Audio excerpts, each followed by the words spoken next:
Hello family, welcome to Learn with DOZ. In today's video, we are looking at managing conflict of interest. This is a vital topic and not being conversant with it may be a disadvantage. Why am I saying so? Finding yourself in a conflict of interest situation is awkward. Also, it may erode the trust of people in you, something you worked hard for.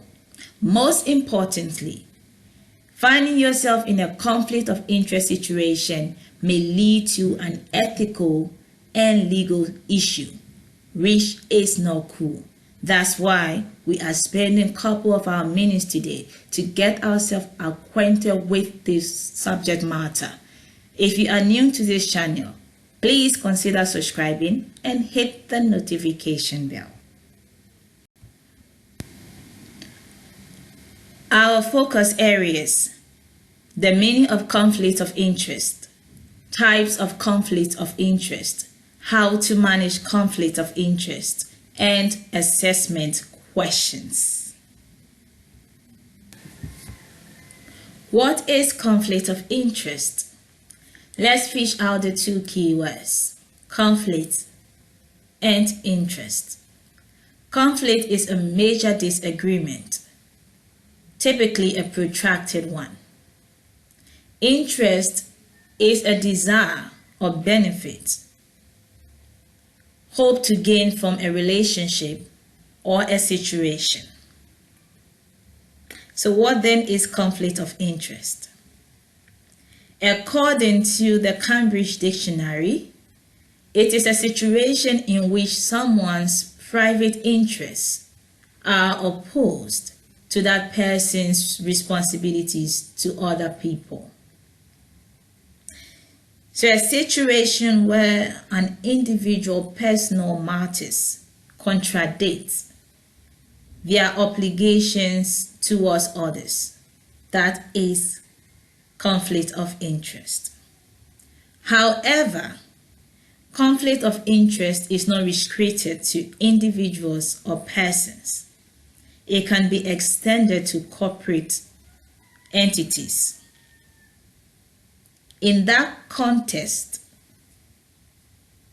conflict of interest can be seen as a situation where an entity has two relationships competing for that entity's loyalty. Let's take a couple of examples. Let's suppose you are an HR manager and you decided to hire an unqualified family member. That is conflict of interest.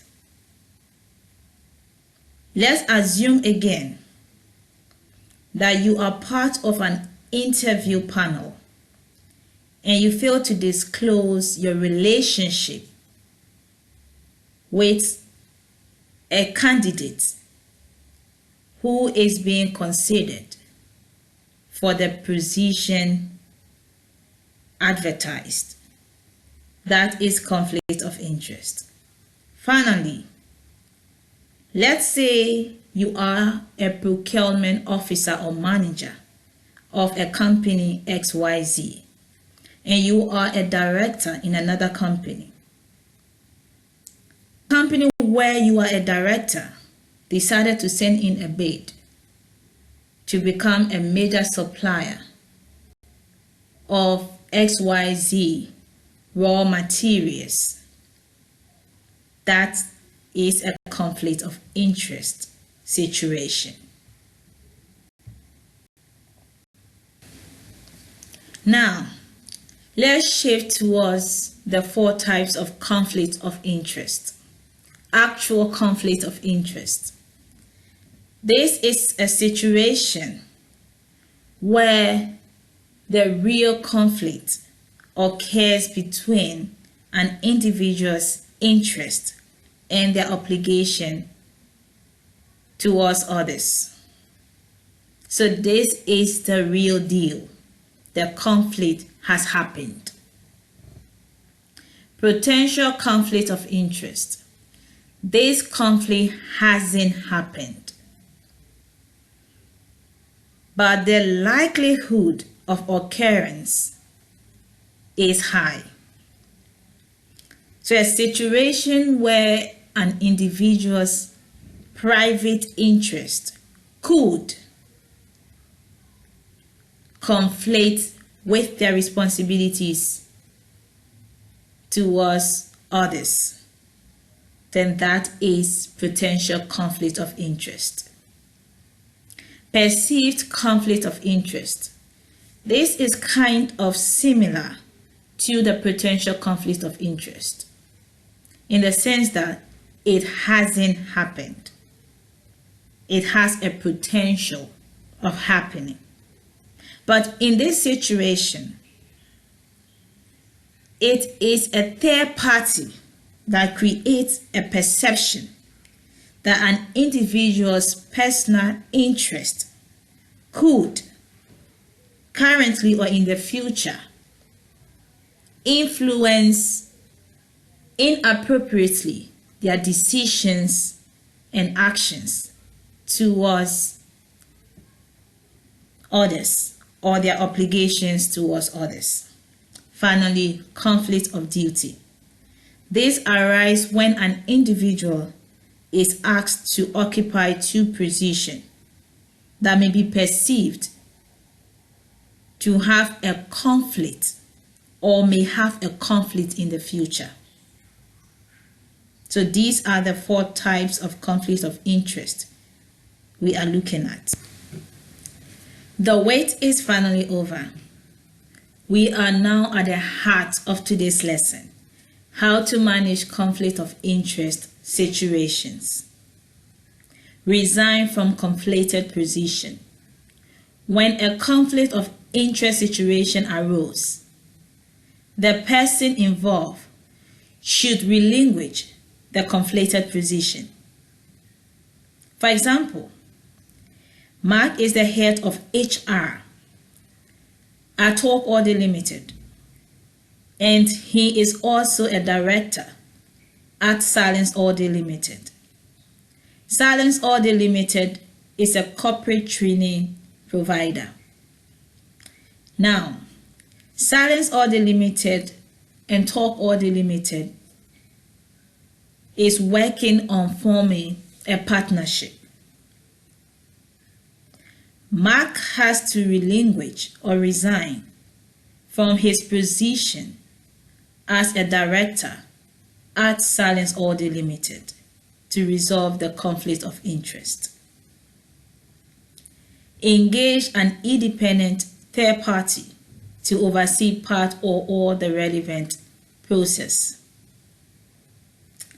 From our previous example, Mark has to engage someone in the HR department of Talk Order Limited who has no dealings with Silence Order Limited to oversee the major and significant aspects of the partnership. This will ensure integrity and avoid compromise. Be acquainted with situations that might be considered as conflicts of interest and avoid them as much as possible.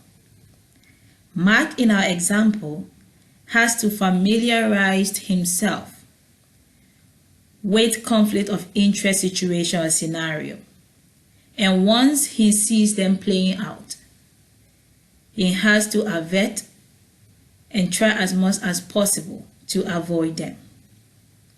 Finally, disclose potential conflict of interest.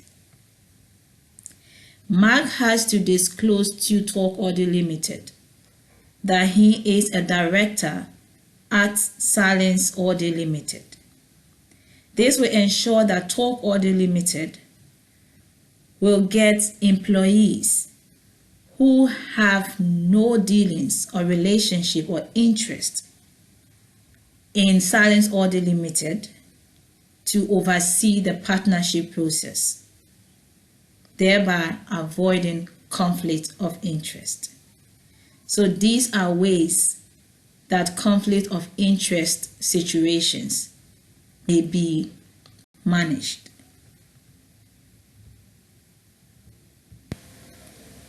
Assessment questions. How do you understand conflict of interest? List the 4 types of conflict of interest discussed. Outline 2 ways of managing conflict of interest. This is the end of today's lesson.